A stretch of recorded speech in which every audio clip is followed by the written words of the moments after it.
Well. Good morning, guys. Okay, good evening, or good afternoon, good night. I know if I may be, man. So, I'm right here with Raphael Dawkins Combo Radio to discuss about the recent Boston news, and yeah, and Virginia looks to be very confident in the Joshua rematch. He is now very confident in saying that, listen, after beating Joshua, after I beat, he is not saying if I beat Joshua, he's saying after beating Joshua, I will talk to Suleiman about Waterman. What are your thoughts, bro? We're just going with that title alone. After beating Joshua. I love in Chinese, bro. Well. He's Ruiz. If Ruiz is Ruiz is supposed to be confident. If you had just knocked out Joshua or TKO Joshua, you'd be very, very, very, very confident. So Ruiz is supposed to be confident. If Ruiz, after pulling off the victory over the unified champ, you just beat the unified champion, heavyweight champion of the world, you're supposed to be the most confident man in the world. So Ruiz being confident is how he's supposed to be. He's supposed to be confident. If you're not confident after beating the unified champion of the world, then there's something very, very wrong with you. He's supposed to be confident. So he said that he would talk to Suleiman about water after he beats Anthony Joshua. I don't think he can beat Joshua, and I don't think he should be underestimated Joshua, and because that will be a huge nightmare for him. But like you said, if you're a guy that just knocked out the unified heavyweight king of the universe, you have to be very confident. So 100%. He's got to be. You have to put yourself in his shoes. He has to be on the top of the world right now. He must be feeling higher than a kite. Higher than a kite. He's just beat the unified champion of the world, Anthony Olufemi Olansi Joshua. Man, if I just did that, I'd be flying right now. I'd be flying higher. So, according to his comments, he said the entire Mexican race has supported me a lot and it feels good. I don't want to say that they love me, but I am very proud of everything. We are already in talks with them to fight here in Mexico City, Mexico in Spanish.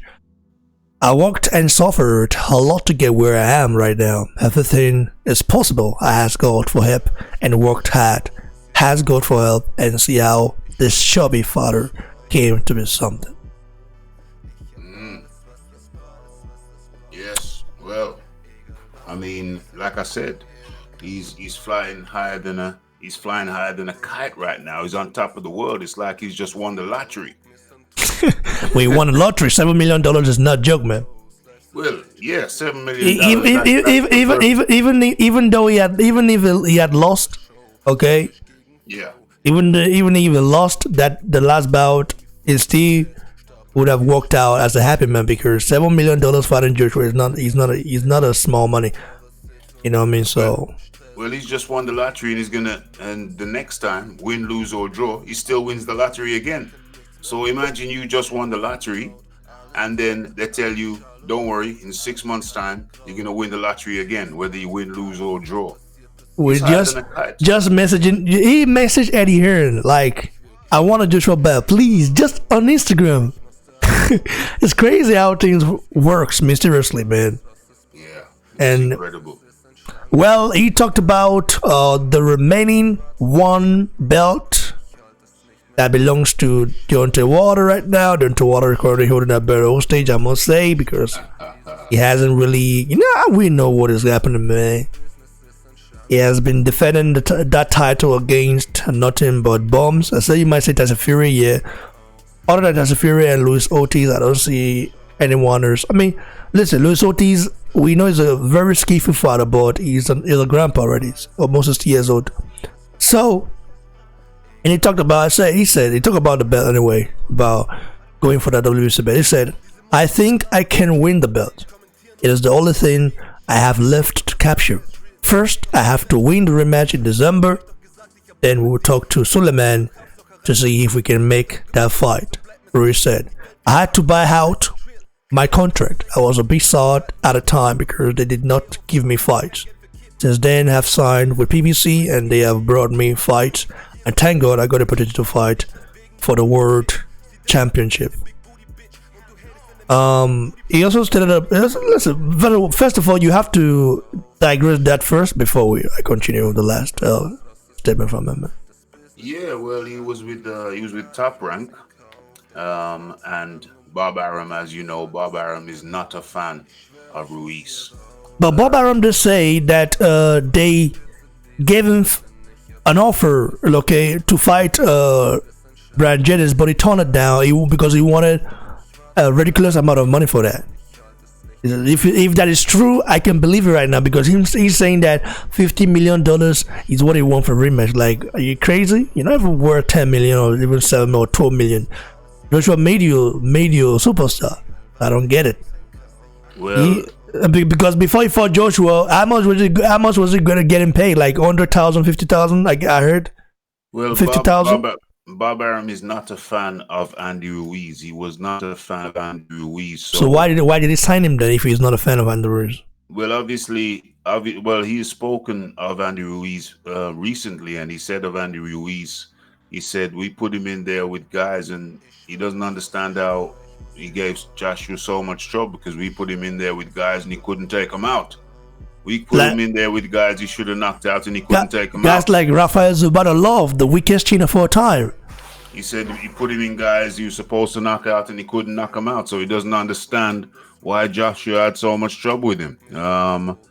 So Bob Arum, like I said, was not a fan. May have been originally, but in the end, he wasn't a fan of Andy Ruiz. He didn't like the way he looked. He didn't like the way he was supposed to take out certain fighters and didn't take them out.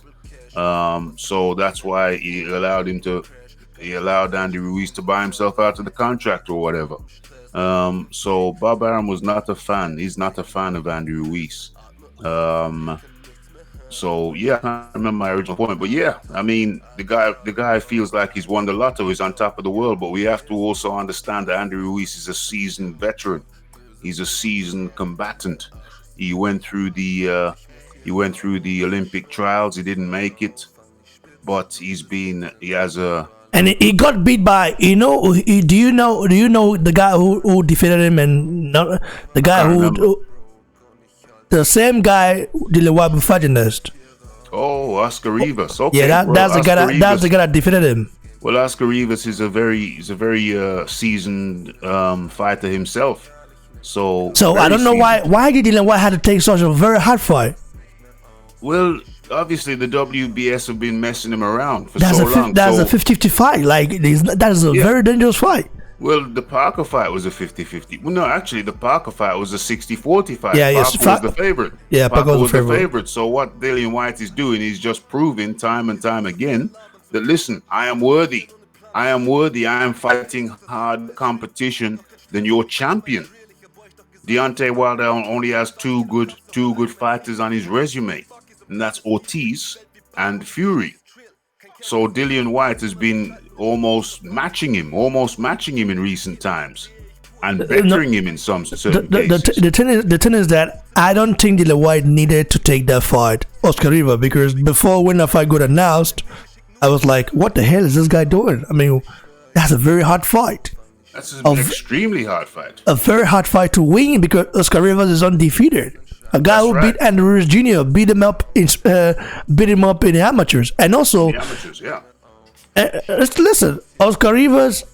I mean, boxing is just strange sometimes, and Oscar Rivas. This is my listen. Why I'm saying this is because I know Dillian Whyte is a fighting man. He's a guy who want to fight anyone like Joshua and who's not scared of anyone. But the thing is that he has something to lose. Yeah. If he loses to Oscar Rivas, that's what that number one WBC spot he didn't get to that spot easy. So why just you should fight some bumps, and I think Dillian Whyte couldn't fight any bumps. I think couldn't Dillian fight Whyte. any bums because if Well, he tried to fight bums, the WBC would have. They were looking for the reason Dillian Whyte has been taking tough fight after tough fight is because he believes, and I believe also, that if he fought anything less than tough fights, then the WBC would look for an excuse to drop him in the rankings. how many top fights did W Brazil fought to become a mandatory or be missed event? None. So because, what I was saying is the reason is because they know that Deontay Wilder doesn't want to get in there with Dillian Whyte, so they will give him Deontay Wilder soft touches. But Dillian Whyte knew that he had to keep his foot on the pedal so that there was no doubt, no dispute, no possible dispute that he's a worthy number one. And it's come to fruition because look now, they finally had to bow.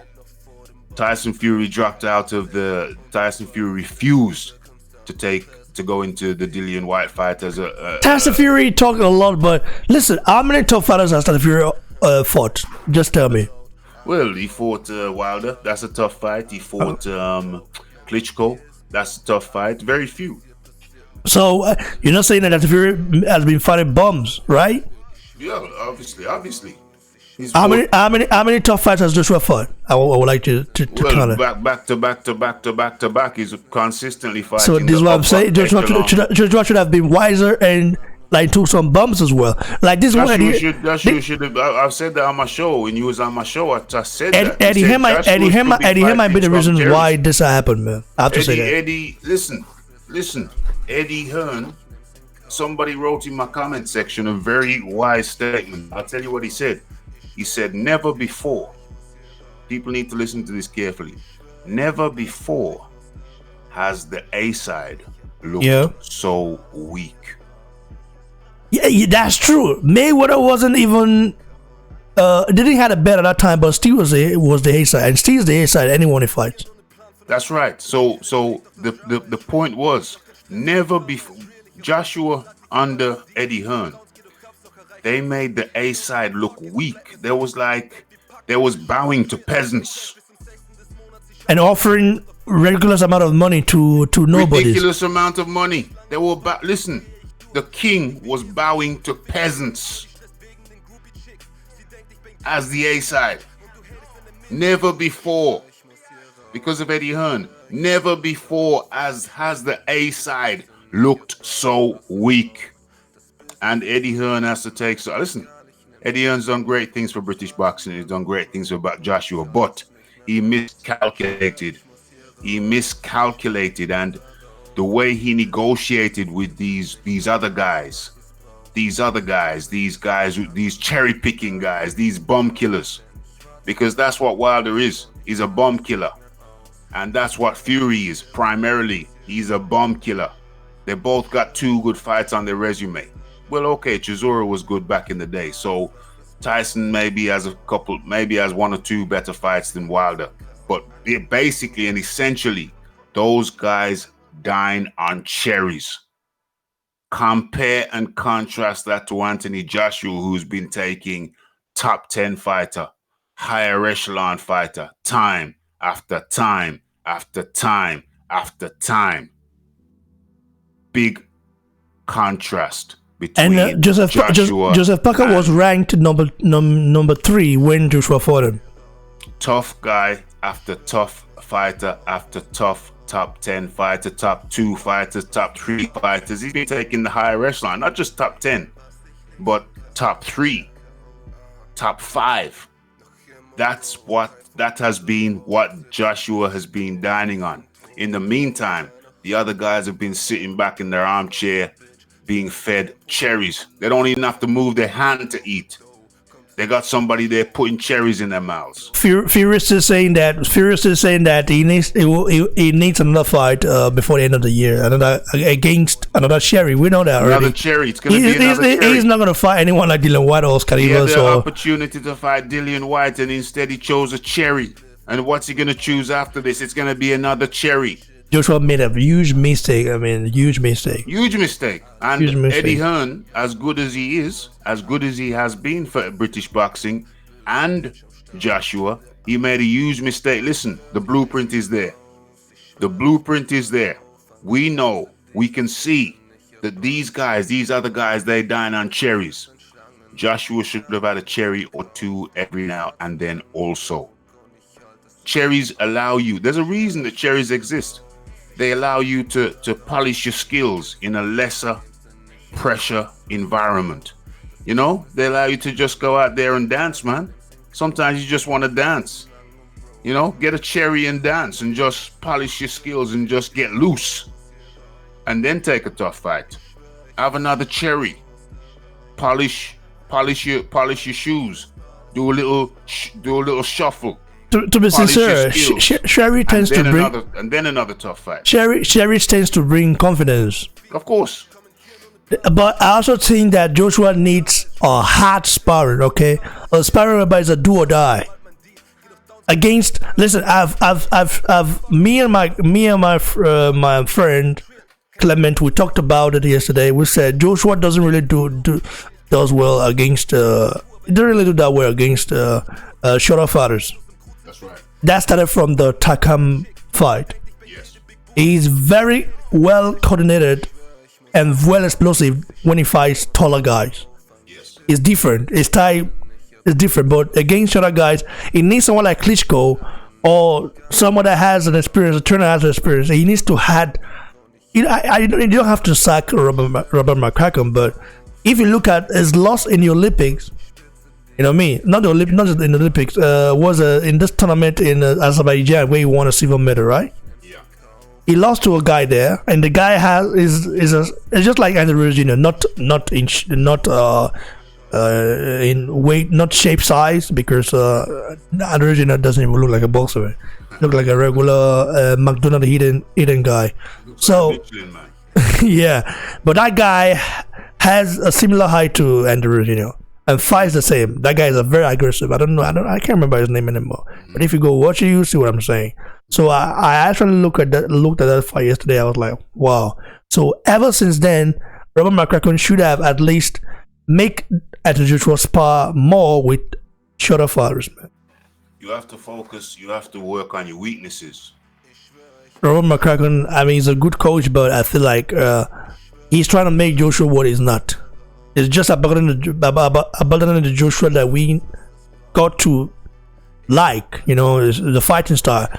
Now trying to make him seem like a Muhammad Ali. He's not Muhammad Ali.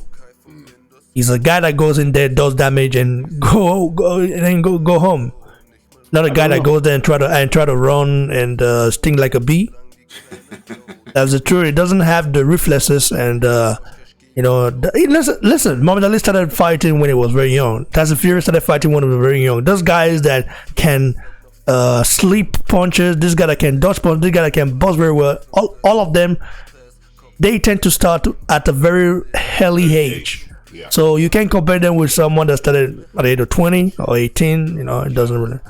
Yeah. Anyway, let me read the last quote from Andrew Ruiz Jr. Then you analyze it, then we log off and go to the store. So, Andrew Ruiz Jr. said the negotiations with Joshua are going well. There will be a fight, but we are working to see where it can happen. Maybe in Mexico, in the United States, if they want to do it in their land, in the UK, that rematch is still worth 50 million or more. Filling the Estadio Azteca would be historic. What are your thoughts about that, man? Well, I heard, I mean, as far as Ruiz is concerned, listen, everything's already contractual. How much he's going to get is in the contract. It's contractual. When they signed the original contract, they also signed a contract for the rematch. Yeah? So, how much he's going to get, that's already contractual. That's contractual. Can you imagine if it wasn't contractual? That would be stupid. That would be stupid. You don't build a business as big as Matchroom by doing. Oh, Ruiz Jr. has been verified by Twitter. Very interesting. Yeah, you don't build a business as big as Matchroom.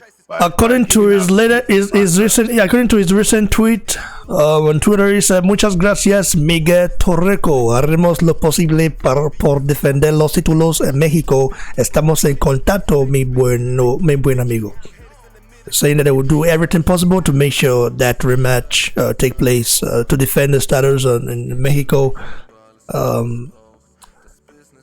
So anyway, that's highly unlikely. That's highly unlikely. Like I said before, everything's contractual. The amount he's going to get paid is contractual. Defend the status in Mexico. That is if he gets past Joshua, man. Again. But, yeah. If he gets past Joshua, then fine. He can have it. He can have it on the moon. You know, he can have it in Antarctica because it's no longer in the writings that he has to defend. Yeah, if he gets past again. Joshua, he can have it in the middle of the Atlantic or the Pacific Ocean. He can have it on a rubber dinghy, wherever. He can fly to the moon and have it up there. Yeah, but for the time being, the amount he's going to get is contractually agreed already in the rematch clause. The only thing we don't know is if the exact location is contractually agreed. That might be different. So there might be some movement. If Eddie Hearn did not do that, like Eddie Hearn will be one of the most stupidest person I've ever seen. Well, you've got to listen. You've got to make the rematch always in the UK. That's for sure. When you're having the first fight in America. Well, I would prefer the rematch to be in England. But what's happening now? You hear Joshua saying you wouldn't mind having the rematch in the same place, Madison Square Garden. I mean, it would be nice because he wants to rectify his mistake. I don't think it would be nice. I don't think it would be nice. I think he wants to. He went into the guy's backyard for part one. Part two should be in his own backyard. But here's the thing. But people are claiming Ruiz Jr. is Mexican. I think it's a lie. He was born in America, so he's Mexican American. Well, to finish my point, here's the thing. Joshua saying he wants it, potentially wants it. No, hold on. Joshua saying he potentially wants it in the Madison Square Gardens, potentially. But my thing is this. Obviously, the obvious place should be UK. Obviously. But hold on. Another factor is this. Here's the third factor. The third factor is that obviously DAZN, who are the paymasters for the fight, they would be happy to have it in America again because that's another PPV in America. But it's not pay-per-view. But it's another fight that's happening at the right time because they know it will bring the views and it's American time. It's happening at American time. If it happens in UK, how much you think Joshua will be getting for that fight? Sorry, how much you think Joshua would be getting for that fight for the rematch? Yeah, I don't know how much he got for the first fight. I heard the first fight like $25 million. 25 million. That's what I heard. 25 million. 25, not 22. $25 million. Well, we're looking at what? We're looking at another at least 50. Well, I'm saying it could go up to at least another. Listen, don't you know the rematch is bigger in the UK? Will be much bigger. And listen, in America, let's say we don't know if the ticket will sell out yet, but Americans might like. Listen, Americans are very strange people. It will sell out because the Mexicans will take up the seats. It will sell out. Okay, that means they're gonna make their money back then. Yeah, so I think a minimum, if you got 25 for the first one, he gets at least 30 for the next one. I mean, imagine if they don't say, okay, we're going to put this on pay-per-view, man. Because this fight could, listen, Mexicans will go on and buy it, and Joshua will make lots of money from it. They're not going to put it on pay-per-view because obviously the whole point of DAZN is to get people to buy the app. I know, but so it's going to be on the app, and the Mexicans who would have bought the pay-per-view, they will buy the app.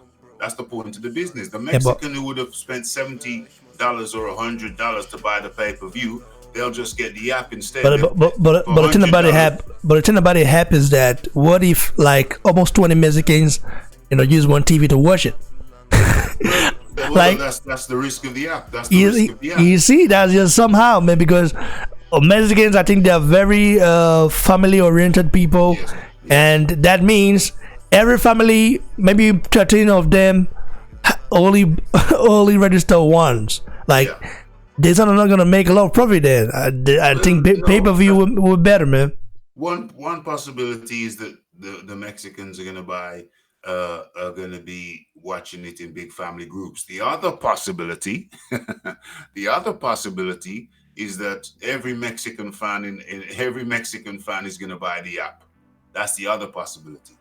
Yeah, because they won't be able to watch the replay around at their cousin's house or whatever. They want to watch it in their own home.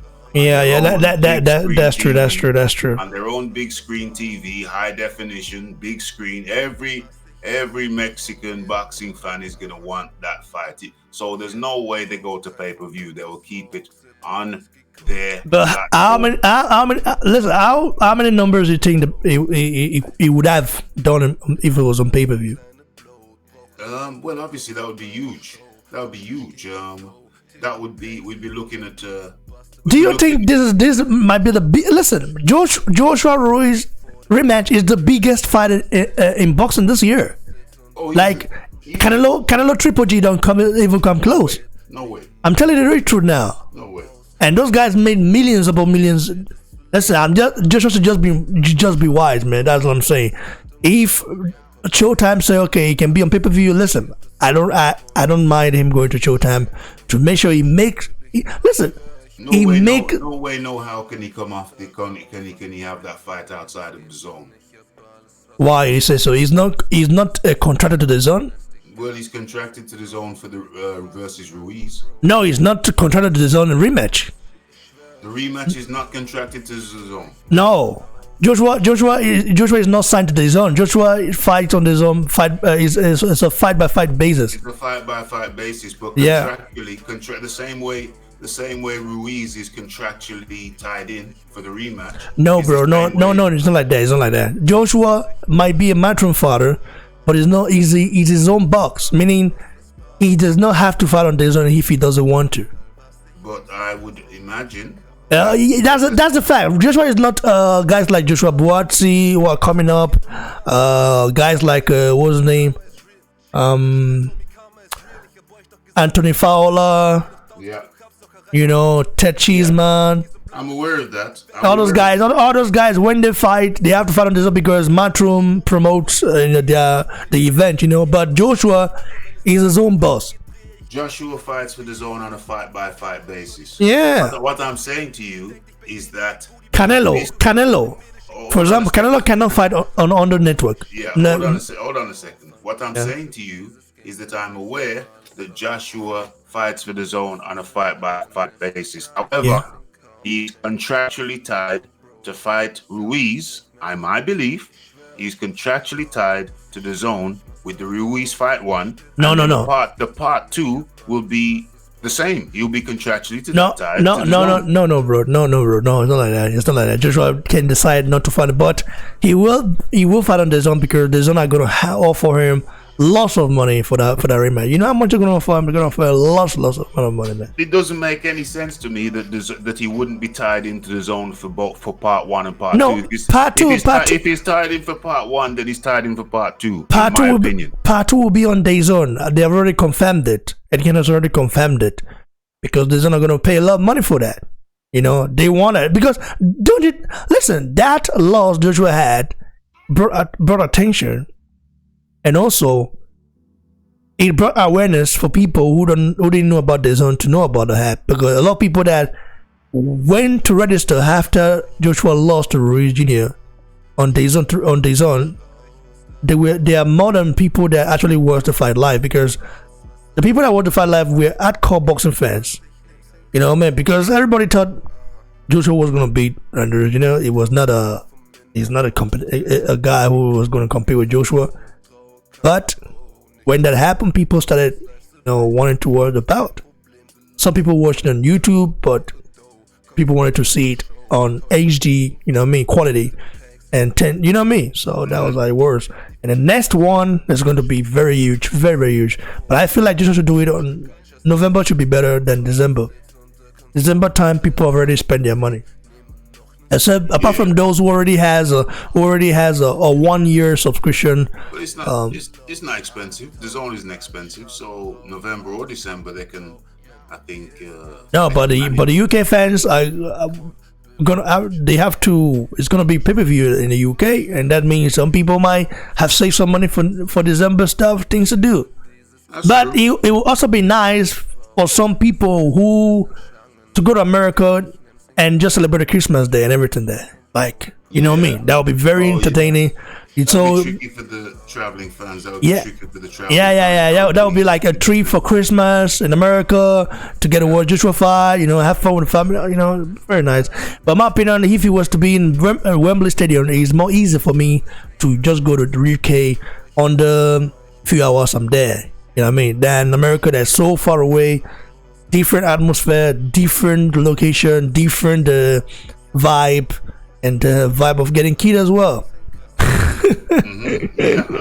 Yeah. I would like it to be in the UK, but I have a funny feeling they're gonna run it back in the USA. I have a funny feeling about that, but I prefer it to be in the USA. Yeah, And man. also, I don't see any way, anyhow that they wouldn't have signed him up. They wouldn't be contract stipulated that if the first fight's on the zone, the second fight would have to be on the zone as well. I don't see any way the zone would drop the ball like that. That's ridiculous. That's like saying, okay, we're fighting this fight on Showtime, and then we're gonna go over to another channel for the rematch. No way, no how. If you sign a contract with a platform, they are going to have stipulations that they have first rights of refusal on the rematch if there is a rematch. The thing is that Joshua DAZN did not offer Andrew Jr. huge amount of money, you know, like they did to Water. That Water case when they offered them about $120 million, that one was contractual, you know what I mean? So that one is just different. That is not the case. That one is like a huge fight, which everybody wanted to see. Although Water fucked it up, man. But anyway, it's past now. We just have to move forward. Yeah. By the way, guys, like the video, share, and please don't forget to subscribe to the channel. And also go subscribe to my bro right here, Rafael Dawkins Combat Radio. So now, I'm gonna go support that guy. I'm gonna support that big. I bet not correct man be that one guy. I don't like. So back soon with another one. Let's go for a minute. Yeah, cheers, bro.